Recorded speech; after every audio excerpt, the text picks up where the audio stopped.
ታሪኩ የሚጀምረው ማክስ የተባለ መርማሪ እያሳየን ነው። ማክስ ብቸኝነት የሚያበዛ በስራው ግን ሁሉም የሚመሰክርለት ጎበዝ መርማሪ ነው። ማክስ ባህሪው የተቀየረው ሚስቱና ልጆቹ ከተገደሉበት በኋላ ነው። ከዛ በኋላ ፖሊሶችም ቢሆን ገዳዩን መያዝ ስላልቻሉ እሱ ከሰዎች ጋር ከመግባባትና ከማውራት ይልቅ ያንን ገዳይ በመፈለግ ላይ ጊዜውን ማጥፋት ጀምሯል።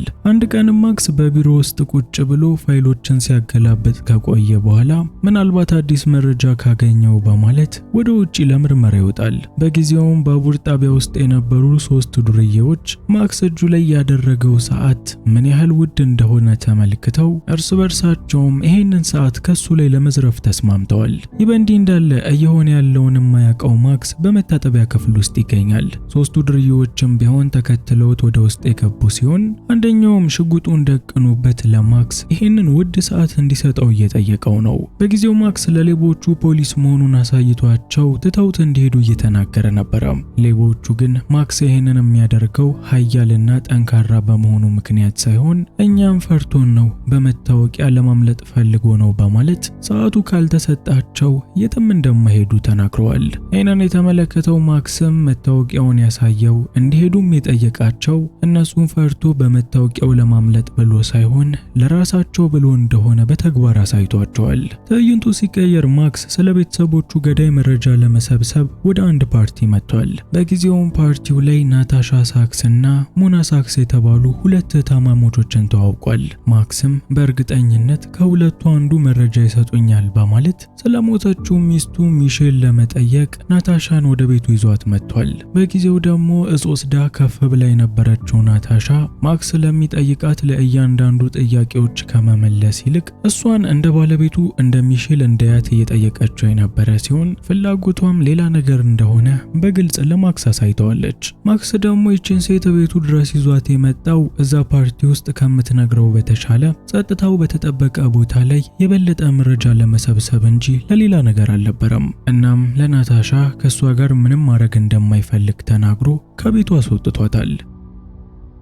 ይህ በእንዲህ እንዳለ ናታሻ ከማክስ ፔን ቤት በምትወጣ ሰዓት ቀደም ብሎ ፓርቲውን ለቀው ሲወጡ ያገኛቸው ጃክ ሎፒኖ ከተባለ ሰው ጋር ተገናኝታለች። ጃክ ማለት የዚች ከተማ የእጽ ዝውውር የበላይ አዛዥ ነው። እናም ለምን እንደሆነ ባታቅም ናታሻ ከማክስ ቤት እንደወጣች ሰውየው ከኋላዋ መከተል ጀምሯል። በዛ ላይ ናታሻ ወስደው ከፍ ያደረጋት እጽም ቢሆን ከመጠን በላይ ስለተጠቀመችው ከኋላዋ የሚያስፈራ ፍጥረት ሲያሳድዳት እየተመለከተች ነው። በዚያን ቀን ማግስት ማክስ ፔን የቀድሞ የሥራ ባልደረባው አሌክስ የግዴታ መገናኘት አለብን በማለቱ ምክንያት ማክስ ወደ አሌክስ ጋር መጥቷል። ማክስም አሌክስ ጋር እንደደረሰ በሚያሳዝን ሁኔታ ናታሻ ሳክስ ትላንት ከሱ ቤት እንደወጣች መገደሏን ይሰማል። በአሁኑ ሰዓት ደግሞ አሌክስ እሱን በፍጥነት ያስጠራበት ምክንያት በግድያው ቦታ ላይ የማክስ ፔን የኪስ ቦርሳና መታወቂያ በመገኘቱ ምክንያት ነው። እናም ከዛች ሴት ጋር አብረህ ነበርክ፣ ምንድን የተፈጠረው በማለትም ማክስ ፔን የሚያውቀው እነሱ ማያውቁትን ሚስጥር እየጠየቀው ነው። ይህንን የሰማው ማክስ ፔን ደግሞ በባለቤቱ በሚሼል ሞት ተጸጽቶ ሳይጨርስ ናታሻንም ከቤቱ አስወጥቷት በመሞቷ ምክንያት በጣም አዝኗል። በዚህም ተናዶ ለአሌክስ ምንም የሚሰጠው መረጃ እንደሌለ ነግሮት ሁለቱም በየመንገዳቸው ተለያይተው ሄደዋል። ትዕይንቱ ሲቀየር አሌክስ ከማክስ ፔን ጋር ከተለያየ በኋላ ፋይሎችን እያገላበጠ ነው።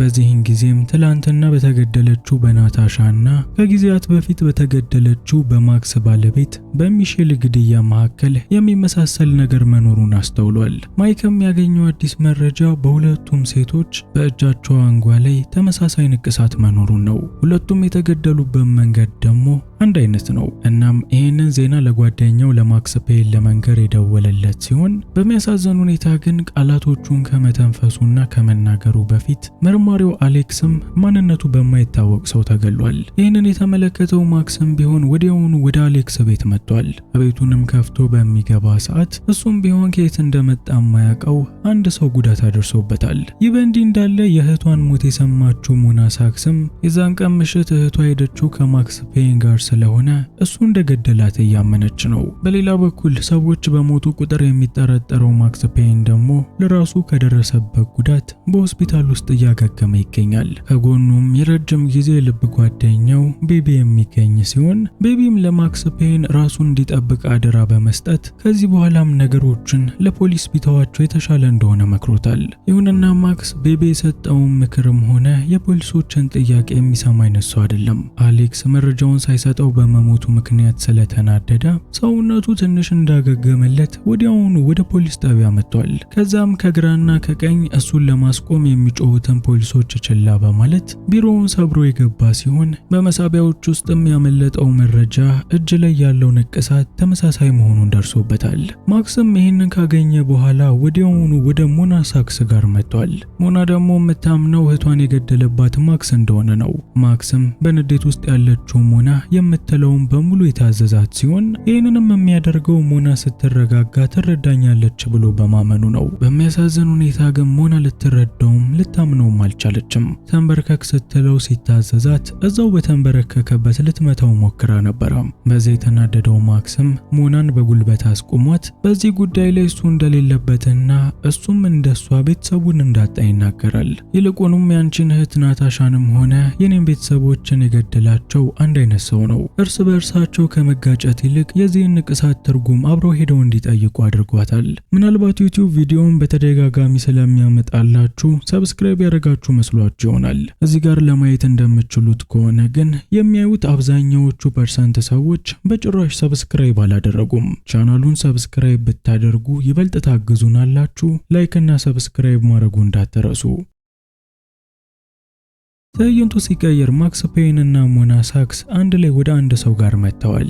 ለሰውየውም ንቅሳቱን አሳይተውት ትርጉሙ ምን እንደሆነ በሚጠይቁት ሰዓት ሰውየው ንቅሳቱ የቫልኬሪ ክንፍ እንደሆነ ይናገራል። ቫልኬሪ ማለት በጥንት ጊዜ በጦርነት የሞቱ ሰዎችን ነፍስ ይወስዳል ተብሎ የሚታመን መልአክ ነው። ይህ መልአክ የሚወስደው በጦርነት የሞቱ ሰዎችን ነፍስ ብቻ ነው። በዚህ ከተማ ውስጥም ይህንን ንቅሳት የሚጠቀሙት ኃይለኛ ገዳዮች ናቸው በማለት በዛ ገዳይ ላይ የቫልኬሪ ንቅሳት የተገኘበት ምክንያት የሞት መልአክ መሆኑን ለማሳየት እንደሆነም ይነግራቸዋል። ምንም እንኳን ማክስ እና ሞና ከዚህ ሰውዬ ጥሩ የሆነ ማብራሪያ ቢያገኙም ይህንን ንቅሳት የሚጠቀሙት የትኞቹ የጋንግስተር ቡድኖች እንደሆኑ በግልጽ አልተናገረም። ሞናም ይህንን ለማጣራት ሊንከን የተባለ አንድ የማፊያ ቡድን መሪ ጋር የመጣች ሲሆን ለሊንከንም ይህንን ንቅሳት የሚነቀሱት እነማንና የትኛው ቡድኖች እንደሆነ እየጠየቀችው ነው። ይህንን ጥያቄ የሰማው ሊንከንም ያለምንም ማመንታት ይህንን ንቅሳት የሚነቀሱት ጃክ ሎፒኖና ቡድኖቹ እንደሆነ ነግሯታል። ይህ በእንዲህ እንዳለ ጃክ ሎፒኖ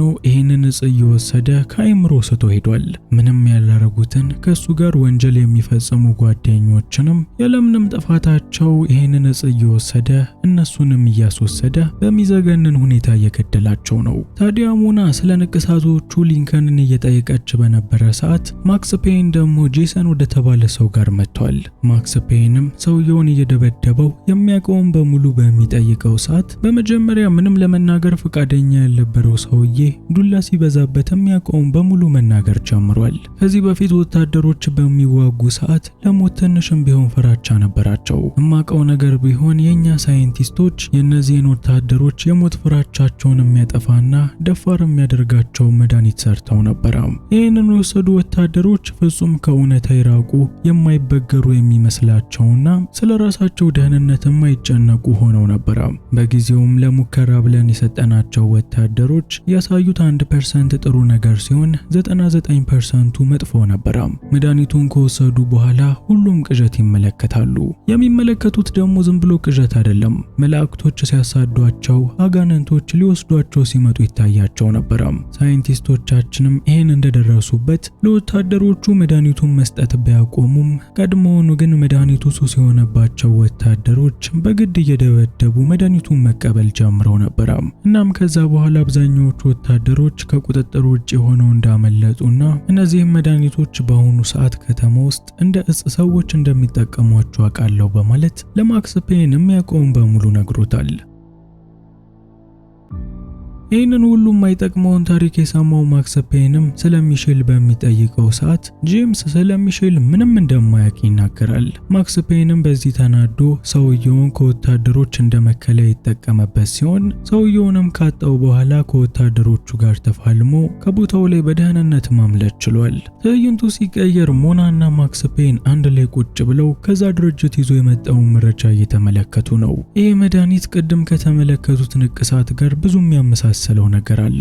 የመድኃኒቱም ስም ሳይቀር ቫልኪር ተብሎ የተሰየመ ሲሆን በዚህ መድኃኒት ምክንያት አእምሮውን የለቀቀው ጃክ ሎፒኖም በአንድ ወቅት ለምርመራ በፈቃደኝነት የተወሰደ ሳጅን መሆኑንም ይመለከታሉ።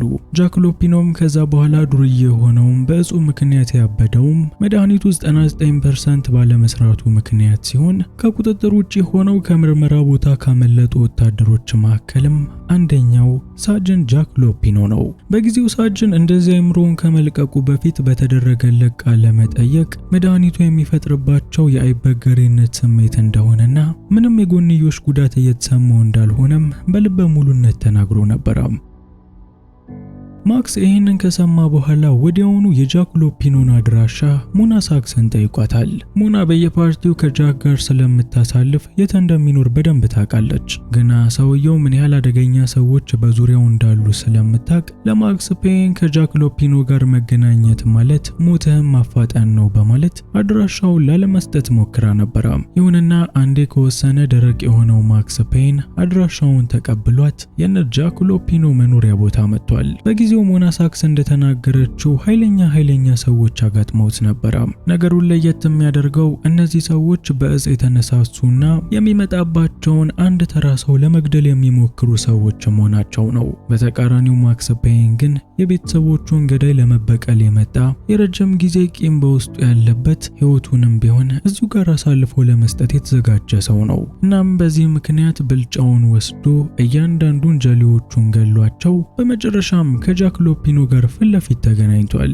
በጊዜው ማክስ ፔን ከጃክ ሎፒኖ ጋር በሚገናኝ ሰዓት ባልጠበቀው ሁኔታ ሰውየው በሰይፍ ነበር የሚፋለመው። ማክስም በሚችለው አቅም ሁሉ ሰውየውን ለመከላከል እየሞከረ የነበረ ሲሆን በሚያሳዝን ሁኔታ ግን ከቁጥጥሩ ውጭ ሆኖበት ሁሉም ነገር በመጨረሻም ጃክ ሎፒኖ በሰይፍ ልቡን ሊወጋው ደርሷል። ይሁንና ይህንን ከማድረጉ በፊት ቤቢ በቦታው ላይ በመድረስ ጃክ ሎፒኖን በጥይት ብሎት ማክስ ፔንን ታድጎታል። ምንም እንኳን ቤቢ በጊዜው ማክስ ፔንን በህይወት ቢታደገውም እሱም ግን የሱ ጠላት ነው። እስከዛሬ ድረስ ማክስ ፔን የሚያውቀው እሱና ቤቢ በጣም የቅርብ ወዳጅ መሆናቸውን ነው። በሚያሳዝን ሁኔታ ግን ቤቢ ባለቤቱ ሚሼል ማወቅ የሌለባትን ከበድ ያለ ሚስጥር ስላወቀች በጭካኔ ሚሼልና ልጇን ያስገደላቸው ራሱ ቤቢ ነው። የማይጠብቀው ሰው የካደው ማክስ ፔንም እጆቹ በካቴና ቢታሰሩም ቤቢና ጀሌውን በመምታት ወደ ውሃ ውስጥ ዘሎ ገብቶ ተደብቋል። በጊዜው ማክስ ፔን ወደ ውሃ ውስጥ ጠልቆ በመግባቱና ከዓይናቸው በመሰወሩ ምክንያት እነ ቤቢ ህይወታቸውን ለመታደግ ወዲያውኑ ከቦታው ላይ አመልጠዋል። እነሱም ቦታውን ለቀው እንደሄዱ ማክስ ፔን ከውሃ ውስጥ የወጣ ሲሆን ከዚህ ከበረዶ ከተሞላ ውሃ ከወጣም በኋላ ለበቀሉ እንዲያግዘው ሲል አደገኛ ፈሳሽ ጠጥቷል። ይህ በእንዲህ እንዳለ ማክስ እየመጣ እንደሆነ የሰሙት እነ ቤቢ ከጥበቃዎቹ ጋር አንድ ላይ ከህንፃው ለማምለጥ እየሞከረ ነበር። ግና እነሱ ከማምለጣቸው በፊት ማክስ ቦታው ላይ መጥቶ እያንዳንዳቸውን መግደል የጀመረ ሲሆን ቤቢም ለሰዎቹ የህንፃው ጫፍ ላይ በፍጥነት ሄሊኮፕተር ይላክልኝ በማለት ወዲያውኑ ወደ ህንፃው ጫፍ ጉዞውን ጀምሯል። ይህ በእንዲህ እንዳለ በፍልሚያ ውስጥ የነበረው ማክስ ፔንም የወሰደው እጽ ከባድ በመሆኑ ምክንያት ልክ እንደ ወታደሮቹ የሙት መላእክቶችን ከፊት ለፊቱ እያየ ነበር። ይህን መዘናጋቱን የተመለከተ አንድ ሰውም እሱን ሊገለው መጥቶ የነበረ ሲሆን አጋሩ ሞና ሳክስ ግን በትክክለኛው ሰዓት ቦታው ላይ በመድረሷ ምክንያት የማክስን ህይወት ታድገዋለች። ከዛም በኋላ ሁለቱ አንድ ላይ በመሆን እያንዳንዳቸውን ሰዎች እየገደሏቸው በሄሊኮፕተር ለማምለጥ እየተዘጋጀ ያለው ወደ ቤቢ ጋር ጉዟቸውን ጀምረዋል። ከሞናም ቀድሞ ማክስ ቤቢ ጋር የደረሰ ሲሆን በጊዜው ቤቢ እጁ ላይ የነበረውን ማሽን ገን በመጠቀም ማክስን መቶት ነበር።